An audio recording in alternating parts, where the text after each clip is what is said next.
Esta é a sala das sessões da Câmara Municipal do Porto, no edifício dos Passos do Concelho. Desde que estes foram inaugurados, em 1957, as mais importantes decisões sobre a cidade foram aqui debatidas, aqui deliberadas e aprovadas. É uma sala que, no ano seguinte à inauguração, ou seja, em 1958, passou a contar com 3 belíssimas tapeçarias de Guilherme Camarinha. A mais extensa de elas apresenta-nos como que um friso cronológico. Narra-nos a história da cidade do Porto, desde a presúria de Vímara Pérez, em 868, quando a cidade é conquistada ao domínio muçulmano. E logo abaixo temos a representação por Camarinha de um outro instante crucial na história da cidade, marcante durante séculos. 1120, o momento em que a condessa portucalense, Dona Teresa, a mãe do futuro primeiro rei de Portugal, doa o burgo ao bispo. A partir daí, o Porto torna-se num couto, numa propriedade dos bispos da cidade, que não só têm o poder religioso, mas passam a ter também o poder temporal, isto é, exercem a justiça, cobram os impostos, o que acabará por dar origem, durante os séculos seguintes, a muitos conflitos entre o bispo e os mercadores, os homens de negócio, os homens do burgo, os burgueses. E este conflito entre a burguesia da cidade e o bispo, não raras vezes acabará por ter, simbolicamente, em confronto, o edifício da Câmara Municipal, os passos do Concelho, com a residência do bispo, o paço episcopal. Mas esta é uma longa história.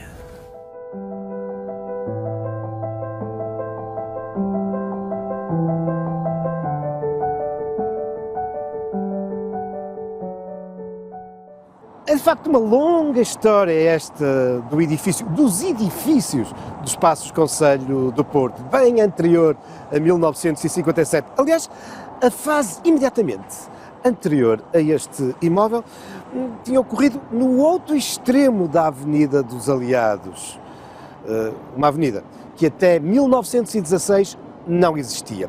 E para se abrir este que é hoje o coração do Porto, foi necessário demolir o anterior edifício dos Passos Concelho. Foi no dia 1 de fevereiro de 1916 que o próprio Presidente da República, Bernardino Machado, veio derrubar essa primeira pedra dos Passos Concelho para simbolicamente dar início à abertura da Avenida dos Aliados. Mas muito antes desse edifício, a história dos Passos Concelho começa por volta de 1350, na então Rua da Sapataria. É hoje a Rua de São Sebastião, ali junto à Rua Escura, mesmo ao lado da Catedral. Foi aí que nasceu aquele que ficaria conhecido como a Casa ou a Torre dos 24. Esse imóvel seria utilizado como Câmara Municipal até 1784. E pelo meio, na sequência do terremoto de 1755, provisoriamente a Câmara funcionou num outro imóvel que também já desapareceu. Era o local onde os monges, os frades do convento de Santo António de Valdepiedade, em Gaia, tinham um lugar de repouso. Ficava junto à cordoaria, no espaço onde hoje temos o Tribunal da Relação, o Palácio da Justiça. Bom, entretanto, e após 1784, a Câmara passou a funcionar no Convento de São Lourenço, que nós conhecemos hoje como a Igreja dos Grilos. E em 1805 iria passar para o edifício da Casa Pia, que nunca chegou a ser Casa Pia. E aí ficará instalado até 1819. Foi nessa altura que a Câmara passou para a Praça Nova, a Praça Dom Pedro IV, aquela que nós hoje conhecemos como a Praça da Liberdade. Vai ocupar aquele que era um edifício aristocrático, a Casa dos Monteiro Moreira. E foi aí que a Câmara funcionou até 1916, o momento em que foi derrubada para se abrir a Avenida dos Aliados e dar-se início à construção deste novo e atual edifício dos Passos Conselho. Mas curioso é, tendo este sido inaugurado apenas em 1957, durante esse período, entre 1916 e 1957, onde é que funcionou a Câmara Municipal?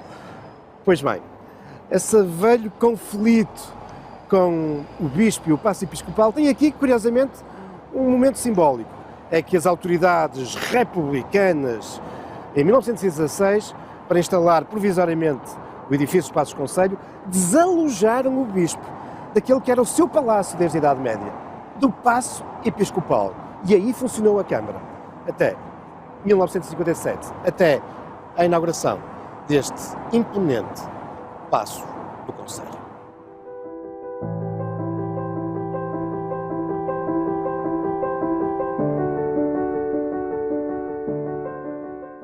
Curiosamente, nos primeiros projetos para a Avenida da Cidade, mais tarde Avenida dos Aliados, a implantação do edifício Passos do Conselho não estava previsto aqui para o topo da avenida.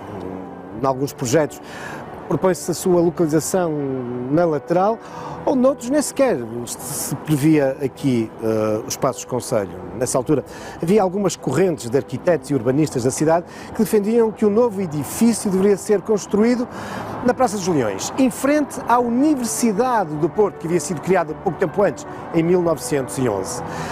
A ideia de coroar a Avenida dos Aliados com o edifício Passos Conselho deve-se ao autor do projeto final da avenida, um urbanista inglês, Barry Parker, um urbanista conceituado a quem a Câmara vai encomendar o arranjo final, o projeto final da avenida. Mas Barry Parker defendia, curiosamente, um edifício mais modesto, mas o concurso que é lançado pela Câmara e ao qual só concorrem dois arquitetos, curiosamente arquitetos municipais, o de Lisboa e António Correia da Silva, o arquiteto municipal do Porto. Bom, o projeto vencedor, António Correia da Silva, é que irá impor um edifício monumental, que sublinha a importância do poder municipal, que sublinha também as influências da escola francesa. Ele tinha estudado também em França e há claramente também aqui uma influência dos modelos dos grandes edifícios municipais do norte da Europa. Curiosamente, o edifício que nós hoje contemplamos não tem a imponência e a dignidade desse projeto inicial. Isto porque, após 1950, os trabalhos passaram a ser dirigidos por um outro arquiteto, Carlos Ramos, da designada geração do compromisso. Os homens que tinham aqui um papel difícil entre aquilo que eram as correntes modernas, arrojadas, que nos chegavam da Europa e, por outro lado, a estética conservadora, dominante do Estado Novo. E será Carlos Ramos que vai impor aqui, com efeito, algumas alterações. Por exemplo, este acesso que todos nós conhecemos como uma rampa estava previsto e chegou a ser feito de um outro modo, através de uma extensa escadaria, um pouco o mesmo modelo que utilizado em Lisboa na escadaria de acesso à Assembleia da República. Enfim, uma estrutura que teria dado uma outra dignidade e imponência a este edifício.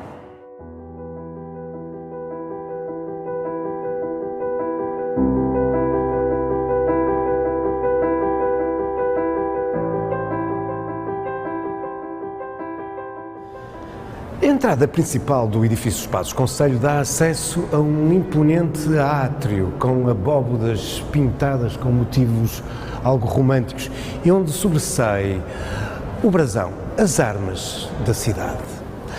A construção do imóvel vai demorar um longo período. De facto, se simbolicamente podemos marcar o início das obras em 1920, a inauguração vai acontecer apenas em 1957, quase 40 anos depois. Pelo meio há muitas indefinições e, acima de tudo, vários momentos de crise financeira que afetam a autarquia, que se vê impossibilitada de pagar a obra. Mas o construtor, a cooperativa dos pedreiros, vai ter aqui um papel importante, porque mesmo diminuindo segundo ritmo, vai prosseguir com a obra, mesmo sem que a autarquia lhe pague, combinando que quando a Câmara tivesse dinheiro, então saldariam as contas, o que aconteceu.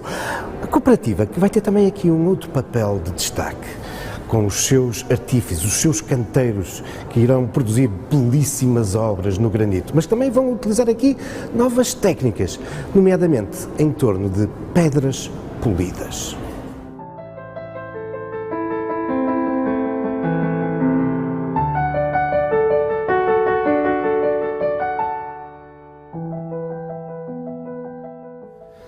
A genialidade e até algum pioneirismo da Cooperativa dos Pedreiros na utilização de pedra polida, nomeadamente como revestimento no interior do edifício, é bem evidente aqui, com a utilização deste mármore negro, daquele que é um dos espaços mais emblemáticos do edifício.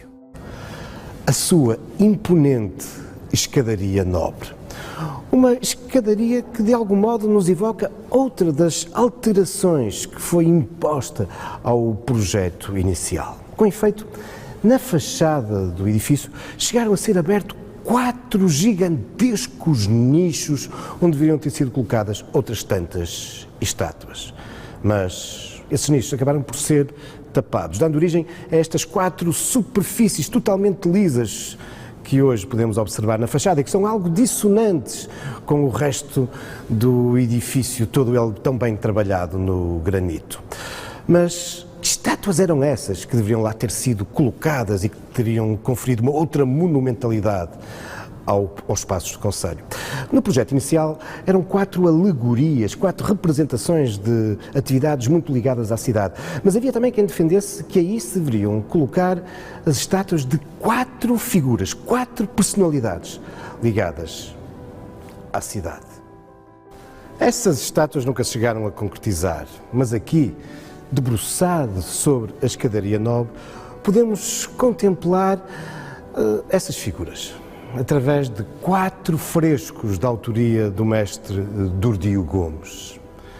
E trata-se de Afonso Martins Alho, um mercador do século XIV, foi importante na negociação do acordo comercial entre Portugal e a Inglaterra e que vem aqui sublinhar a importância que os homens do comércio sempre tiveram na cidade.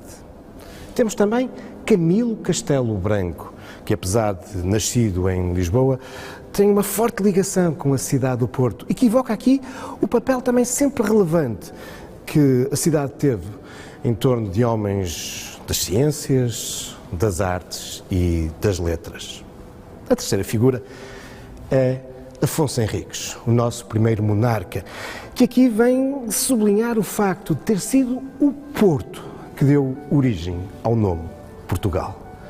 A quarta das últimas figuras é aquele que é talvez o mais célebre portuense de todos os tempos. Um príncipe, o infante Dom Henrique, o homem que, simbolicamente, dá início à expansão portuguesa. A escadaria conduz-nos até uma galeria ampla e muito bela, que se abre para os espaços mais nobres do edifício Espaços Concelho. São os Espaços Perdidos. Continuam a ser dominados, nomeadamente no seu pavimento, pelo mármore negro. Aqui temos também mobiliário histórico, mas também intervenções contemporâneas, como 2 esculturas de Gustavo Bastos, a Honra e a Concórdia. Mas aqui podemos também contemplar 2 quadros de 2 reis do nosso país, da transição do absolutismo para o liberalismo, Dom João VI e Dom Pedro IV, o pai da Rainha Dona Maria II, e os Espaços Perdidos abrem-se também para o Salão Maria II.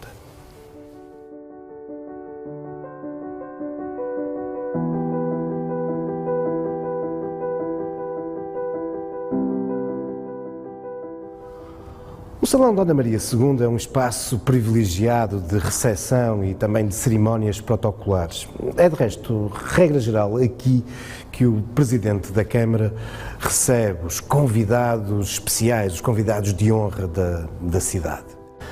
A designação do salão resulta do facto de ser dominado por esta grande tela que nos retrata a Rainha Dona Maria II, ainda muito jovem, que aqui nos aparece pintada em tamanho natural. O autor é um pintor inglês, John Bell, mas a beleza desta sala é também reforçada pelos seus imponentes lustros, com cristais de Veneza e por diversas peças cerâmicas, porcelana de Sèvres.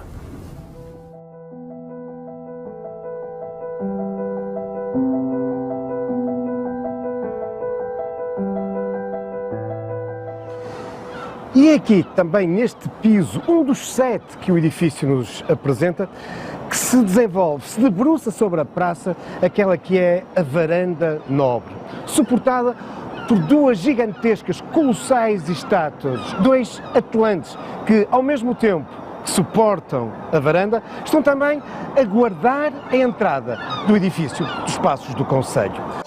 Mas aqui, da Varanda Nobre, podemos contemplar outros motivos escultóricos de grande interesse na fachada do imóvel. É o caso, por exemplo, bem lá no topo, de 12 cariátides. Afinal, são alegorias que nos evocam, 6 delas, da autoria de Sousa Caldas, algumas das atividades mais emblemáticas da cidade e da região, como é o caso da navegação, da pesca, a agricultura, a viticultura, a indústria e a construção civil. As outras 6, da autoria de Henrique Moreira, evocam a ciência, a arquitetura, a escultura, a pintura, a música e a literatura. Mas estes motivos escultóricos vêm também sublinhar uma outra característica muito interessante do edifício dos Passos do Conselho. Afinal, ele foi a última grande obra pública realizada na cidade do Porto que utilizou como material dominante o granito. O granito trabalhado, talhado manualmente.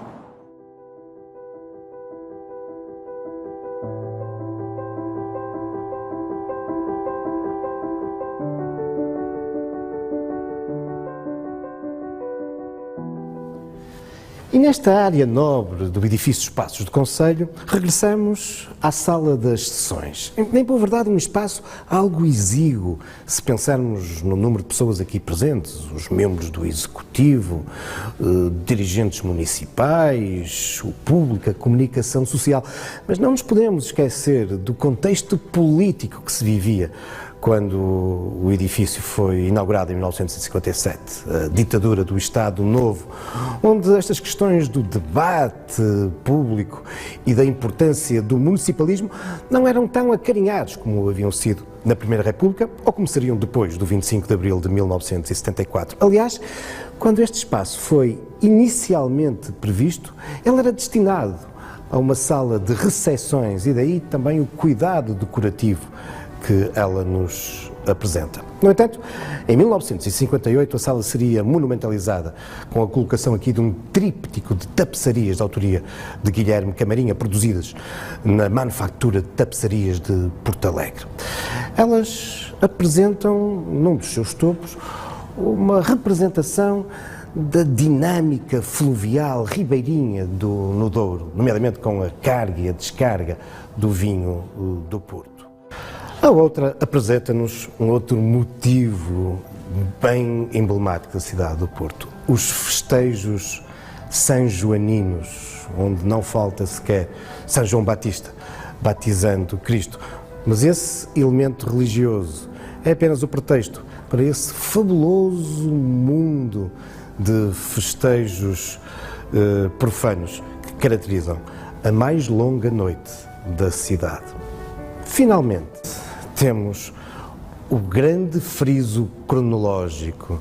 Camarinhas apresenta-nos a história da cidade, desde a sua reconquista pelos cristãos até às intervenções artísticas do século XX.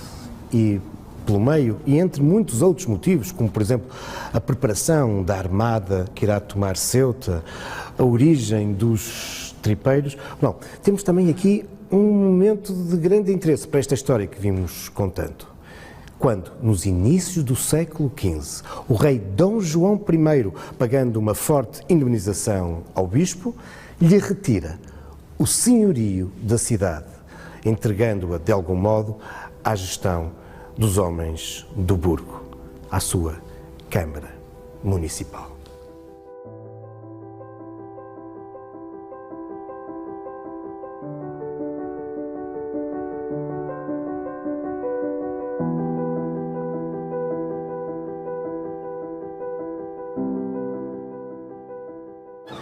Este é outro espaço de referência, o terraço. Daqui não só podemos contemplar uma bela panorâmica sobre aquele que é o coração da cidade, a Avenida dos Aliados, a praça, mas temos também uma perspectiva muito interessante sobre aquele que é um dos elementos mais icónicos deste edifício e da própria cidade, a torre da Câmara Municipal.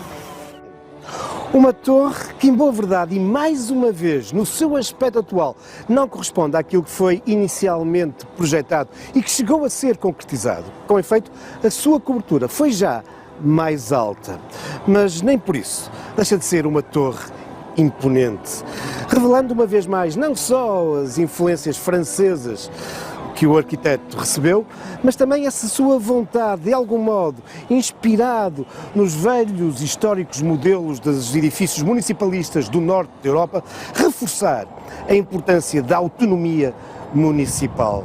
De resto, este edifício é o primeiro em muitos séculos em que a sua monumentalidade, a sua dignidade, rivaliza com aquele que até aí tinha sido o grande palácio da cidade, o Paço Episcopal. E por isso, o edifício Passos Conselho do Porto é também o corolário dessa longa história em que os passos do Conselho estiveram em diálogo, muitas vezes em confronto com os passos do Bispo. Mas é apenas um de muitos desses episódios. Há outros, mas isso são já outros factos. Também algumas lendas, futuros caminhos da história.